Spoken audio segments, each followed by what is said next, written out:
I don't know what it is about this story, but damn, it gives me chills. Maybe it is the fact that these stories usually happen to people when they are at their most vulnerable, when they're young, alone and just starting out in life. Or maybe it's just because these stories are super creepy. Either way, let's jump right into it. The first floor has two other tenants. One of them runs a flower shop, which is great because she often leaves the front door unlocked at first. I assumed it was a power outage, so I checked my lights and electronics. They were fine. It seemed to be happening in every apartment. I could see through my window across the courtyard, the lights from the neighboring apartment buildings and the street lights.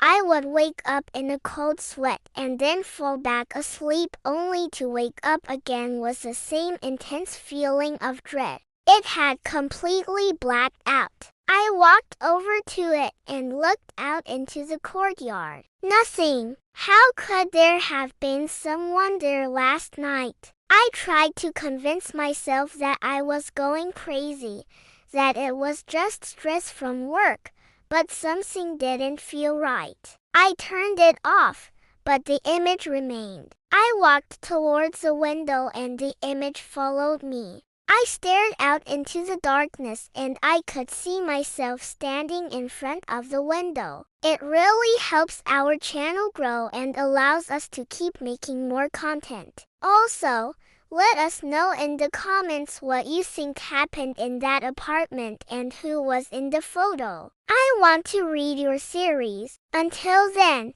I will see you next time. Then behind me, the window slammed shut. The sound echoed in my ears and the image on the television flickered and disappeared. Every time I woke up, I could feel the weight of someone's eyes boring into my skin. I kept telling myself it was just my imagination, but something felt very wrong. But no light would ever come from my window or the window above mine. There was always a faint glow though, like someone had left the curtain slightly ajar, but it wasn't coming from any light source I could identify. And every night at 2:33 am, I would hear a whisper in my ear. That window only opens once in a lifetime. The window above me. Then I would see the shadow of the hand again, dancing around in the darkness,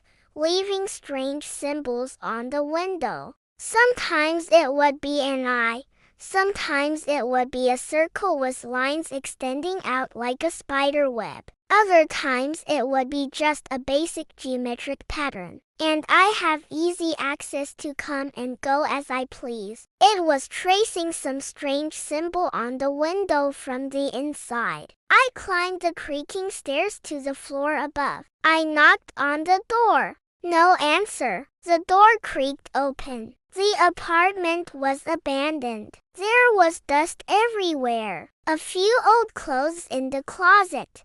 Nothing but silence. By the window, there was a chair. Sitting in it was a single framed photograph, black and white. I stepped closer and saw myself inside the picture, standing still frozen. Then behind me, the window slammed shut. It looked like an eye watching. I tried to make sense of it, but how could there be someone in the apartment above me? I hadn't heard anything when I walked up the stairs, and I definitely would have heard someone if they were in the apartment next door. I like the anonymity of a big city. I just moved here a week ago and I am still getting used to the sounds and smells of the city. This was written by Noor. I'm new here. I just moved into a cheap rental in an old downtown building. I've been working long hours and saving up to start my own business. So I was excited to finally have some extra cash to spend on myself and enjoy the finer things in life after being so frugal for so long. I figured it was time to treat myself to something nice.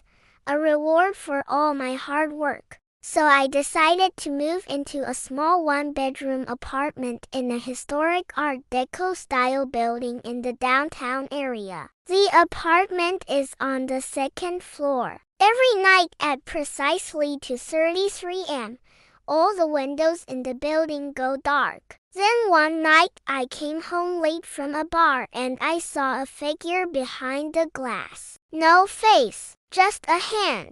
That night I went to sleep with the television on, but I kept having these random flashbacks throughout the night. When I woke up in the morning, I could still feel the weight of the previous night pressing down on me. That's when I noticed the window, so I started paying attention to the windows around me.